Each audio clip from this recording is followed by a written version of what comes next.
अकबर बादशाह को बुद्धिमान पुरुषों से बड़ा प्रेम था। यही खास कारण था जिससे उनके दरबार में नवरत्न सदैव विद्यमान रहते थे। एक दिन दरबार लगा था और बादशाह अपने राज संबंधी कार्यों को खटाखट निपटा रहा था। उसी समय एक दरबारी बीरबल को नीचा दिखाने के अभिप्राय से बोला, बादशाह माफी मिले तो गुलाम कुछ अर्ज करे। बादशाह ने उसे अनुमति दे दी। वह बोला, गरीब परवर, आज मुझे रास्ते में एक आदमी से एक गरीब की अजीब वार्ता सुनने को आई। वह अमीर अपने नौकर से कह रहा था, तू किसी काम का नहीं जान पड़ता क्योंकि तू मूर्ख है। दूसरा आदमी उस अमीर का नौकर था। उससे सुनकर चुप न रहा गया। वह अपने मालिक सेठ से बड़ी विनम्रता से बोला, सेठ जी, यद्यपि मैं आपका सेवक हूं परंतु फिर भी कहना पड़ता है कि बीरबल की ही बुद्धि बड़ी है, अतएव इसका निपटारा उसी के द्वारा ही होना चाहिए। वृद्ध की यह युक्ति बादशाह के मन में बैठ गई और उसने कहा, बीरबल, क्या तुम बतला सकते हो कि मेरा मूल्य और वजन क्या है? इस प्रश्न को सुनकर बीरबल ने विचारपूर्वक उत्तर दिया, पृथ्वीनाथ, यह जौहरियों का काम है क्योंकि मूल्य लगाना वे ही जानते हैं। यदि हुक्म दें तो एक आवाज में शहर के तमाम जौहरी और साहूकारों को बुला लूं। वृद्ध की मंशो बीरबल को फंसाने की थी, परंतु बीरबल ने अपने बुद्धिबल से उसे फंसा दिया क्योंकि वह भी जौहरी ही था। बादशाह के हुक्म से नगर के सब जौहरी, सर्राफ और साहूकार बुलवाए गए। वे सब इस आकस्मिक बुलावे से बहुत घबराए हुए थे। बीरबल बोला, नगर के जौहरियों, सर्राफ, साहूकारों लोगों को इसीलिए बुलाया गया है कि आप सब मिलकर बादशाह का मूल्य ज्ञात करें। यह सुनकर सबके सब सो विचार करने लगे। कुछ समझ में न आने पर वह परेशान हो कहने लगे, हमें अभी तक मनुष्य की कीमत लगाना मालूम नहीं है। यदि आप भी विचार करते कि आप मेरे बिना आपकी क्या कीमत शेष रह जाती है, तो स्वयं सिद्ध हो जाता कि मैं आपके लिए कितना लाभदायक हूं। उसकी ऐसी बातें सुनकर मैं चकरा गया और अपने लिए कुछ भी हल न कर सका कि मनुष्य की क्या कीमत होती है। पृथ्वीनाथ, आपसे निवेदन करता हूं कि आप मेरे संदेह को दूर कीजिए। उसके ऐसे वचन को सुनकर बादशाह विचारने लगा, परंतु फिर कुछ निश्चय न कर सका। उसने सोचा, आज सेठ का नौकर कहता था, कल कोई मेरा दरबारी कह बैठे कि बादशाह क्या चीज है। वह तो मैं लोगों के बैठाने से गद्दी पर बैठा तो फिर मैं उसके क्या जवाब दूंगा। अतएव इसी क्षण उसे अपने मूल्य का निपटारा कर लेना चाहिए। बादशाह ने आदमी के प्रश्न को सभा में दोहराकर सभासदों से अपना मूल्य पूछा। लोग चकराए। बादशाह के प्रश्न का उत्तर क्या देना चाहिए। इसी बीच एक पुरुष ने बीरबल की ओर इशारा किया और गिड़गिड़ाता हुए बोला, गरीब परवर, इस समय हम लोग सरकारी सूचना पाकर तुरंत भागे चले जा रहे हैं, जिस कारण हमारा हृदय आशंकित हो रहा है। हमको कुछ देर की मोहल्लत मिले तो एक जगह अलग बैठकर आपस में विचार कर उत्तर दें। बादशाह ने उस सरदार की बात मान ली और उन्हीं मदद के लिए बीरबल को भी उनके साथ कर दिया। सबने मिलकर बहुत प्रयत्न किया परंतु किसी सिद्धांत पर अटल न हुए।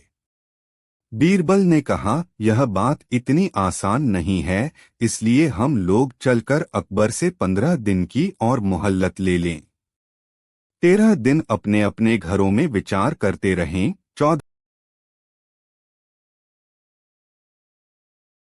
प्रस्ताव सर्वसम्मति से स्वीकृत हो गया। वह जौहरियों का नेता फिर दरबार में आया और सब लोग अपनी अपनी जगहों पर बैठे रहे। जब उनका सरगना खड़ा होकर बोला, गरीब परवर, अभी तक हम लोगों का विचार किसी सिद्धांत पर नहीं पहुंचा है। अतएव कृपा कर 15 दिन की मोहल्लत और दीजिए ताकि हम अपने विचार पक्का कर लें। बादशाह ने कहा, ठीक है, जाओ, मैंने तुम्हें 15 दिन की मोहल्लत दी। मानो डूबते को तिनके का सहारा मिला। सब लोग जान बचाकर अपने अपने घरों के राही हुए। उन्हें न दिन में चैन था और न रात को नींद आती थी। सोच के सागर में गोते मारने लगे, परंतु परिणाम कुछ भी न निकला। बीरबल भी चुप नहीं थे। 2 दिन की डुबकी के पश्चात एक तरकीब उनकी समझ में आई और उसी के आधार पर कार्य करना आरंभ किया। उसने टकसाल घर में पहुंचकर हुक्म दिया कि कुछ अशर्फियां मामूली सी एक रत्ती बड़ी ढाल दी जाएं। हुक्म की देर थी। 2-3 बनकर तैयार हो गई। बीरबल ने उन अशर्फियों को एक थैले में बंद कर अपने पास रख छोड़ा। जब 14वें दिन सब उपस्थित हुए तो बीरबल ने उनको अपनी युक्ति समझाई। फिर बोले, कल आप सब लोग ठीक समय पर तराजू बाट लेकर शाही दरबार में उपस्थित हों। वहां आपको यह अशर्फियों का थैला मिलेगा। सब लोग उसमें से एक एक अशर्फी निकालकर बारी बारी से बोलना शुरू कर दें। जो अशर्फी मामूली सी बड़ी निकले उसको अलग निकालकर अपने बराबर वाले के हवाले करते जाएं। फिर सरदार उस अशर्फी को बादशाह के कदमों पर रखकर कहे, पृथ्वीराज वही अशर्फी का मूल्य है। जब बादशाह पूछे, क्या मेरी कीमत वही अशर्फी है? तब जवाब दें, हुजूर, जिस तरह अशर्फी का वजन एक रत्ती बड़ा है, उसी तरह आप भी अन्य लोगों से एक रत्ती बड़े हैं। यदि फिर भी बादशाह और कुछ प्रश्न करे तो समझकर समझ के अनुसार उत्तर दें। युक्ति सुन सब लोग आनंद से घर गए। इतने दिनों बाद आज उनको निद्रा देवी की गोद में विश्राम मिला और जीवन की पुनः आशा हुई। 15वें दिन प्रातःकाल जब जौहरी बीरबल के मकान पर उपस्थित हुए और अशर्फी का जोड़ा लिए हुए बीरबल भी उनके साथ हो लिया। उधर बादशाह भी 15वें दिन की प्रतीक्षा कर रहे थे। उसने बाहर बाग में एक बड़ा तंबू खड़ा करवाया। 15वें दिन उसी बाग में ठीक समय पर दरबार लगा और तमाम लोग जमा होकर बाग में बैठ गए। तंबू के बीच में बादशाह का सिंहासन था। उनके ठीक सामने जौहरियों के बैठने के लिए जमीन छोड़ दी गई थी। बीरबल जौहरियों के दल से पहले आ पहुंचा। थोड़ी देर बाद जौहरियों का दल भी आ पहुंचा। लोग तंबू में खाली स्थानों पर बैठ गए और उनके मध्य एक अशर्फियों का जोड़ा रख दिया गया। फिर क्या पूछना था, उसमें से प्रत्येक जौहरी ने एक एक अशर्फी का तराजू में रखकर तोलना शुरू किया। कुछ समय बाद एक जौहरी बोल उठा, नहीं भाई, जिस बात की तलाश थी मिल गई। इतने में उनका मुखिया उठा और उस अशर्फी को लेकर बादशाह के कदमों पर रख दिया। लोगों को बड़ी प्रसन्नता हुई। बादशाह को एक तरफ तो विस्मय और दूसरी तरफ हर्ष। वह उन अशर्फियों को अपने हाथ में लेकर बोला, क्या मेरी कीमत एक अशर्फी है? बूढ़े चौधरी ने गंभीरतापूर्वक उत्तर दिया, जी हाँ, यही अशर्फी आपका मूल्य है और यही आपका वजन है। यह अन्य अशर्फियों से एक रत्ती बड़ी है, इस कारण इसके समान दूसरी अशर्फी है। पृथ्वीनाथ, यह प्रजागण साधारण अशर्फी है और आप इस बड़ी अशर्फी के समान हैं।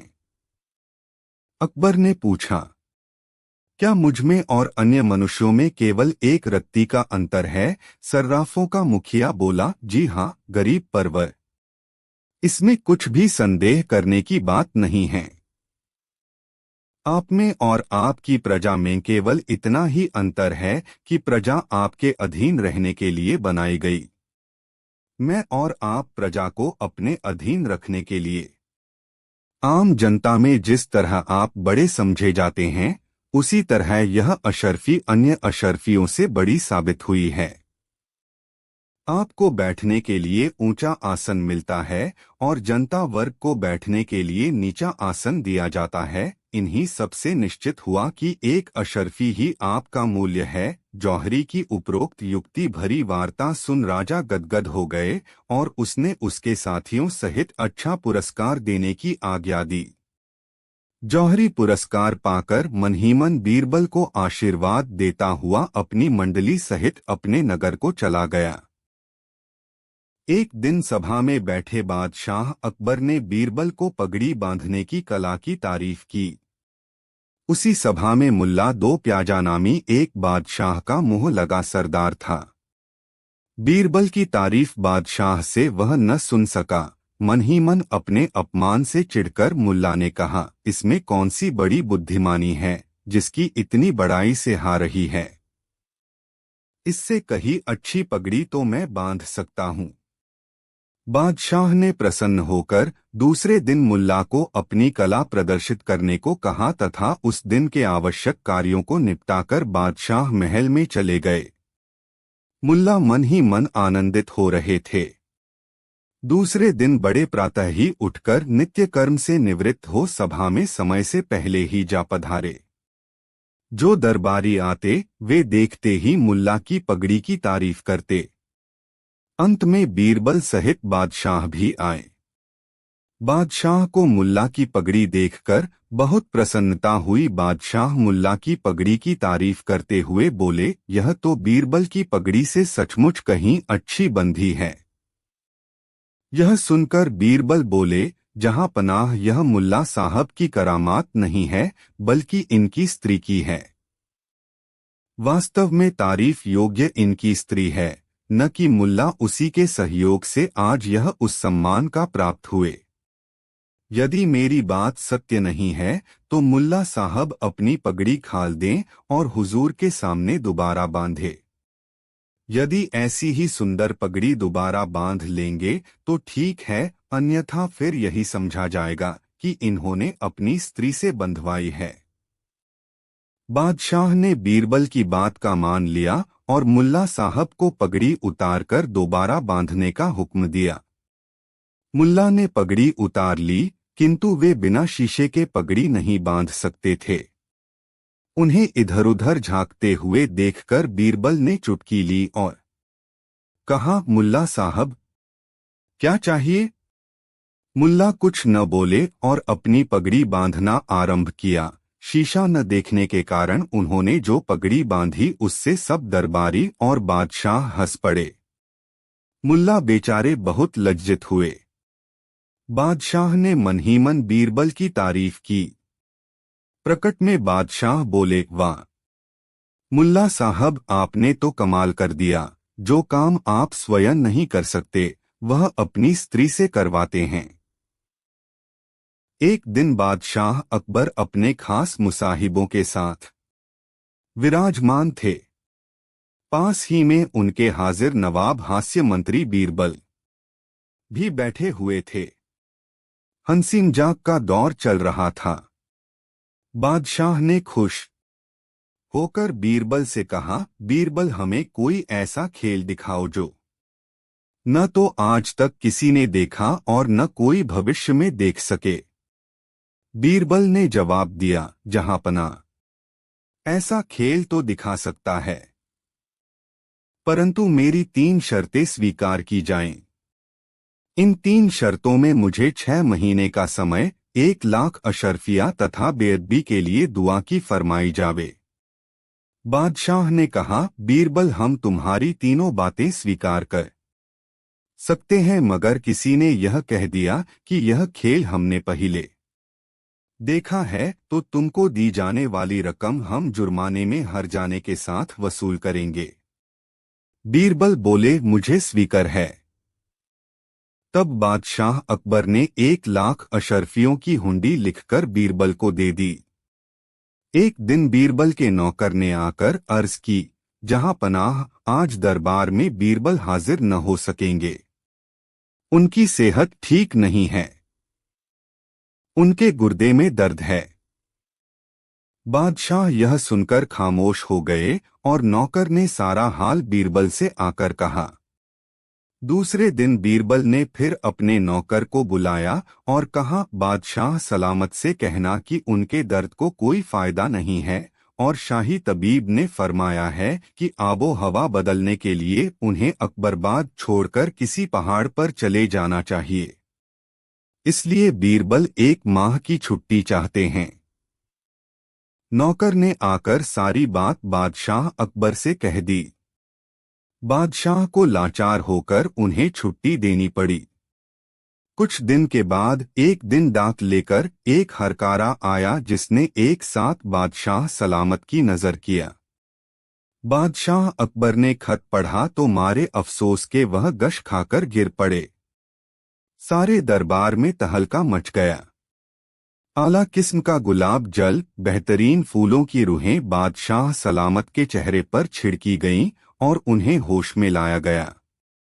उन्होंने बड़ी दर्द भरी आवाज में कहा, हमारा सबसे होशियार तथा हाजिर जवाब वजीर इस दुनिया से चल बसा। बादशाह के मुख से यह खबर सुनते ही सारे दरबार तथा आगरे भर में शोक की लहर दौड़ गई। उधर बीरबल ने एक गधे का तंदुरुस्त सा बच्चा बाजार से खरीदवाया और उसे वह इस तरह सिखाने लगे कि अगर उसका जरा सा भी इशारा कर दिया जाए तो वह सारी रात एक गोल दायरे में चक्कर काटा करे। थोड़े दिनों में जब वह गधे का बच्चा पूरी तरह हुक्म की पाबंदी करने लगा, तब बीरबल ने एक रात को एक अजीब किस्म की पोशाक पहनी जो निहायत कीमती, जड़ाऊ और आला किस्म के रेशम से तैयार कराई गई थी। बीरबल उस पोशाक को पहनकर रात के ठीक 12 बजे शाही तमोलिन के मकान पर पहुंचे और उसे जगाया। तमोलिन बीरबल की शक्ल देखकर डरी। तब बीरबल ने कहा, तमोलिन, तुम डरो मत, मैं जन्नत से तुम्हारे पानों की खातिर ही आया हूं, तुम मुझे पान खिलाओ। तमोलिन बोली, सरकार, क्या जन्नत में पान नहीं मिलते हैं जो आप यहाँ पान खान आए हैं?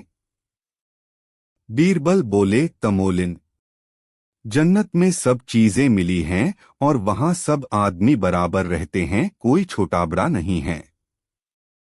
जैसी पोशाक तुम मेरे जिस्म पर देखती हो वैसे ही वहीं का हर एक आदमी पहनता है। रही तुम्हारे पानों की बात, सो हमने हमेशा से तुम्हारे पान खाए हैं। जो मजा तुम्हारे पानों में है वह जन्नत के पानों में नहीं है। इतना सुनना था कि तमोलिन खुशी के मारे बीरबल के पैरों पर गिरने लगी। तब बीरबल 2 कदम पीछे हटकर बोले, क्या करती हो तमोलिन? तुम मुझे मत छुओ, नहीं तो मैं जन्नत के मजों से अलग हो जाऊंगा। जन्नत में जो मजे हैं उन्हें मैं जानता हूँ या फिर वह जानता है जो एक बार जन्नत की सैर कर आया है। तब तो तमोलिन भी बोली, सरकार, मुझे भी एक बार वहां की सैर करा दो।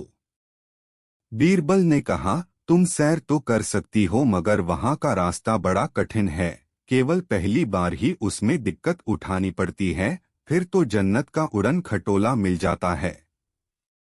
तमोलिन ने कहा कि मैं जन्नत की खातिर सब कुछ परेशानी उठाने को तैयार हूं।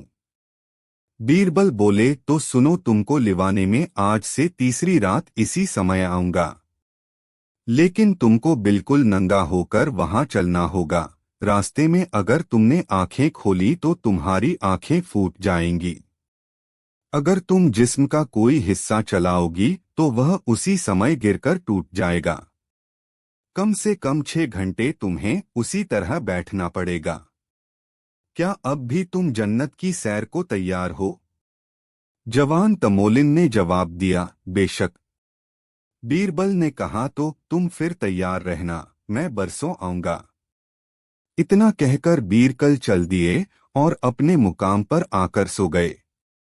सुबह उठकर अपने नौकर से कहा कि देखो, जो नौकर शाही तमोलिन के यहाँ के पान लेकर बादशाह की नजर करता है, तुम जाकर उस रास्ते में बैठ जाओ और वह पान लेकर बादशाह सलामत की नजर करने ले जावे। उससे पेशतर ही तुम यह मसाला जो मैं तुम्हें दे रहा हूँ उन पानों पर निहायत सावधानी से छिड़क देना, नहीं तो मैं बाल बच्चों के तुम सूली पर चढ़ा दिए जाओगे। नौकर ने जवाब दिया, नहीं सरकार, आप कैसी बातें करते हैं और यह कैसे भूल जाते हैं कि मैं आप जैसे चतुर आदमी का नौकर हूँ।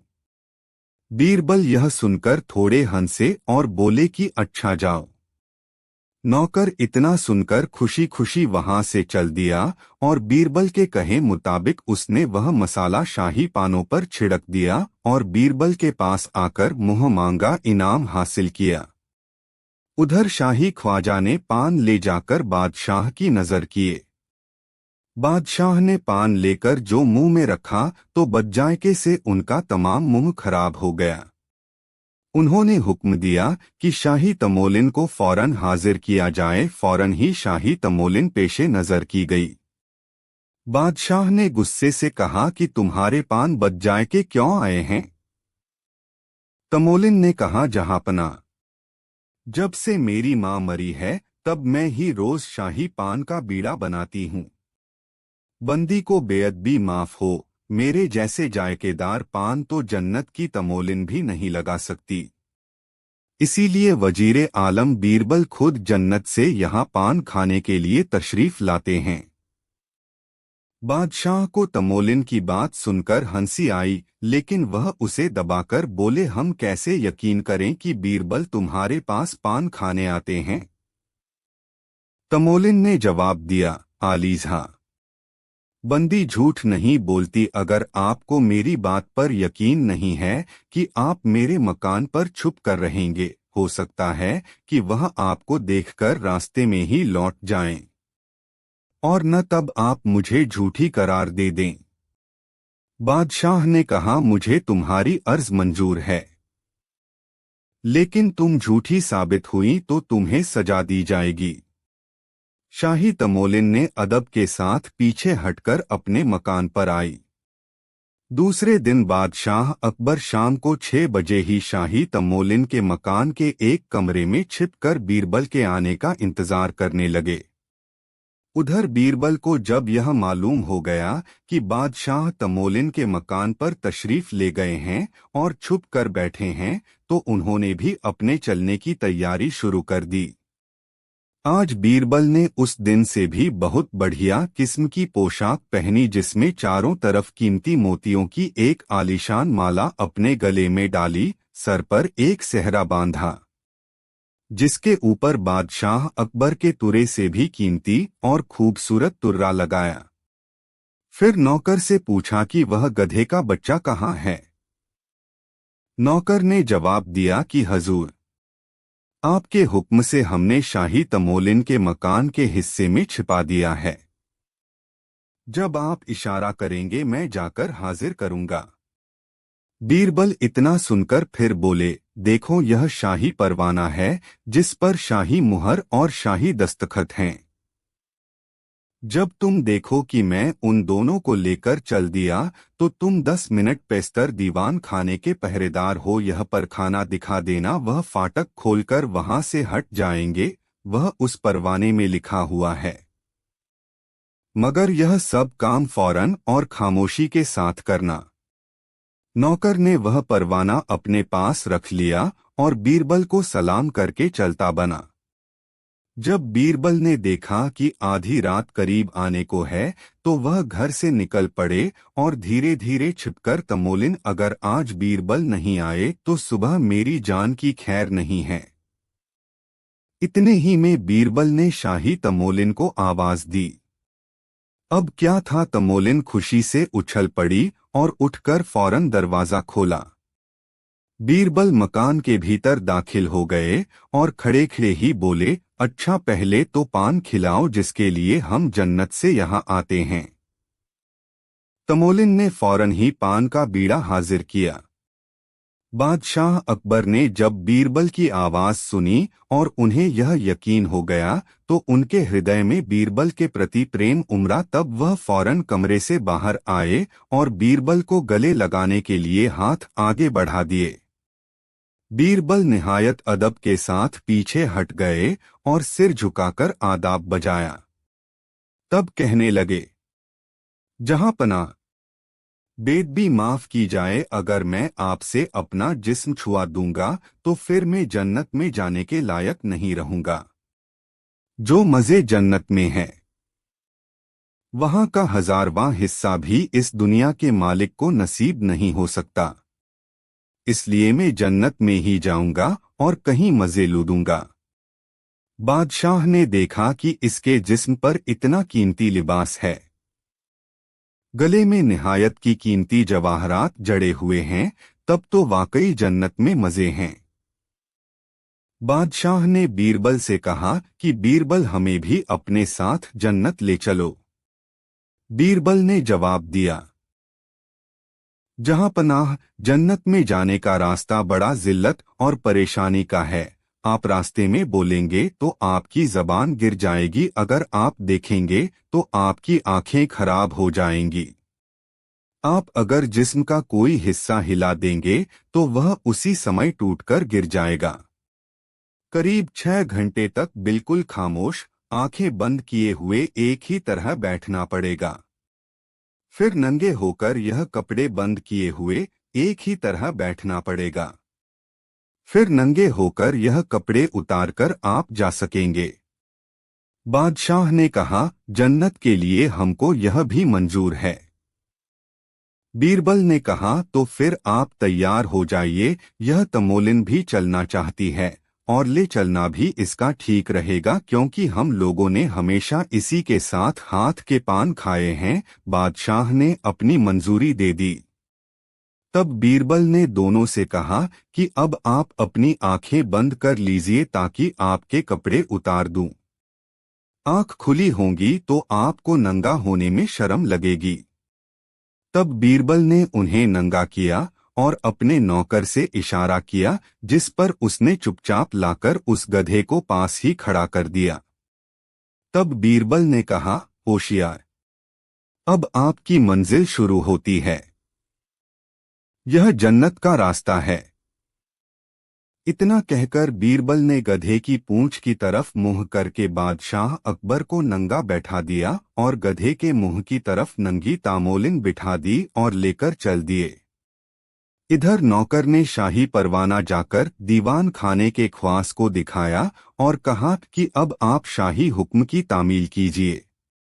दीवाखाने के नौकर ने दीवान खाने खोल दिया और चाबी देकर अपने घर को चला गया। उधर बीरबल रात के सन्नाटे में चुपचाप उस गधे को दीवान खाने में ले जाकर बीचों बीच में एक खूंटे से बांध दिया।